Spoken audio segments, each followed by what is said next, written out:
Hey, what's going on, guys? This is PH Community Game V2, and I haven't profiled off any decks that I've been playing this format.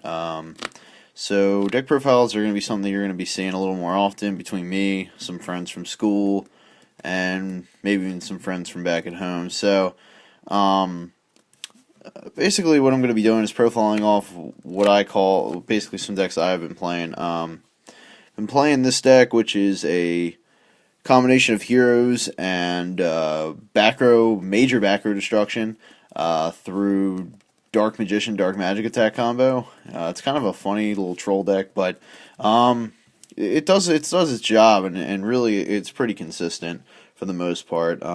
Its worst matchup by far is Mermails, but it's what the side deck's for, I suppose. If you guys are interested in seeing Arcanite V3, let me know. So that's probably the next deck I'll profile off. These are the decks I've been playing. They're explosive, and that's why I like a very, very back row heavy format.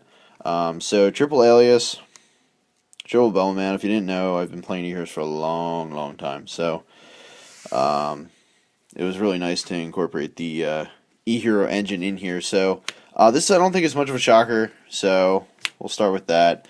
I'm playing 2 Prisma. Now this is basically how the Dark Magic attack resolves. It's through Prisma. Obviously, as effect, I can reveal Dark Paladin, send Dark Magician, and then Dark Magic attack since I control a Dark Magician. Really devastating. Nobody stops the initial Prisma summon because most people don't know what's going on. So it's really easy to get them. Lots of way to search it, and it's pretty devastating. 2 Blue Mountain Butterspy.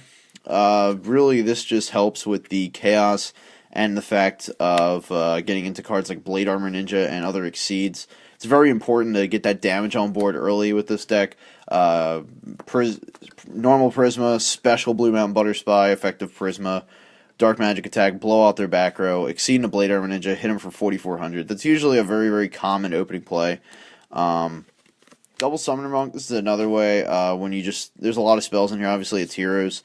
Pull the damn Prisma out of the deck, activate effect, blow out back row, Exceed, etc.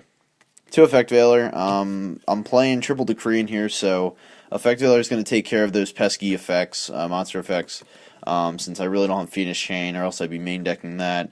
2 Dark Magician, 3 is way too much. 1, you can only get it off once. 2 is really just doing it for you. It's the fact of that if you draw 1 as well when you're playing 1, it's dead. I've had very, very rare occasions where I open up with 2, but 3 is just to the point where it's just way overkill. The last 2 monsters I'm running is 1 BLS, 1 Chaos Sorcerer.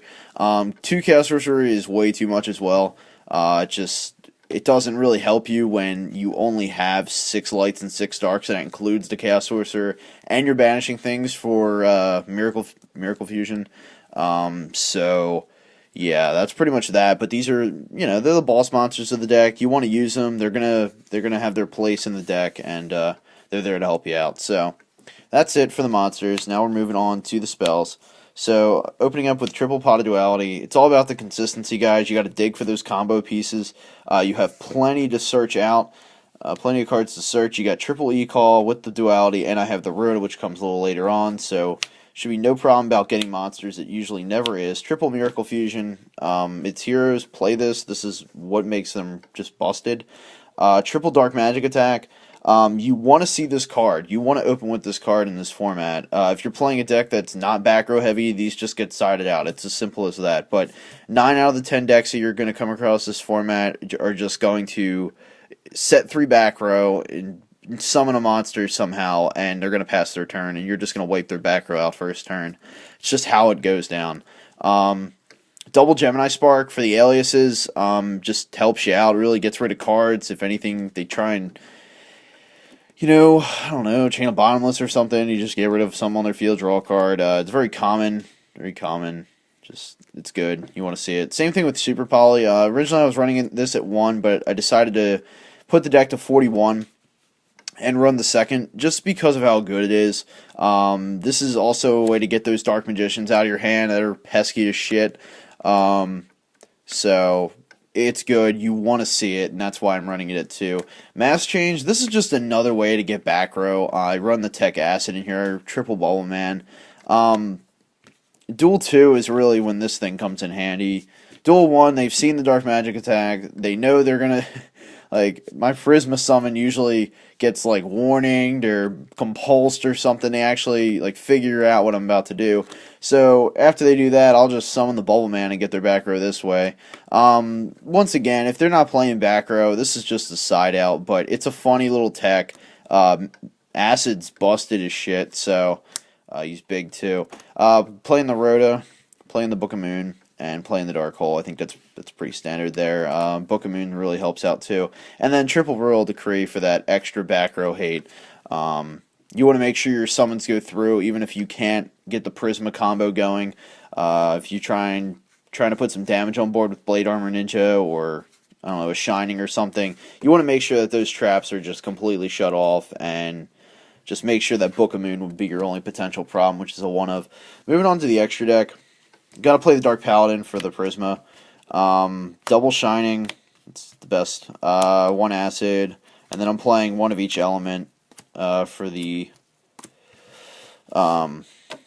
Super Polys. Blade Armor Ninja, run that at 2. Really you need 2. The first one usually doesn't get the job done. The second one does when you need it. Still playing Excalibur in here. It's big. It's 4,000. You can get over shit. It's 4,000 for 2 turns, for their turn 2. There's been a lot of situations where this has been the right play to go to over 101 when they have multiple cards on the field, multiple big cards. Take one out, they can't do anything for a turn, and you're usually able to combo back. So that's why I still like Excalibur. Probably somebody's going to be like, just play a generic, but Exciton Knight and 101, they're just busted as shit, and Exciton Knight like is just ridiculous because you're basically just discarding your hand to the graveyard mostly. You're exceeding a lot, so you're neg 1ing yourself a lot. The only card that really kind of helps you out is Gemini Spark, but this card is live like a lot. And then 101 obviously, and I'm playing the Dweller for the 15. Really, Mermails are a problem, and this Duel 1, this is my out, really. As long as it can stay on board, they really can't do very much. So, that's really that. Just wanted to profile off this really quick, so don't forget to like, comment, subscribe. Leave your thoughts on the deck. Try it out on DN, it's really fun. So, that's that, guys. Take care, and have a nice weekend.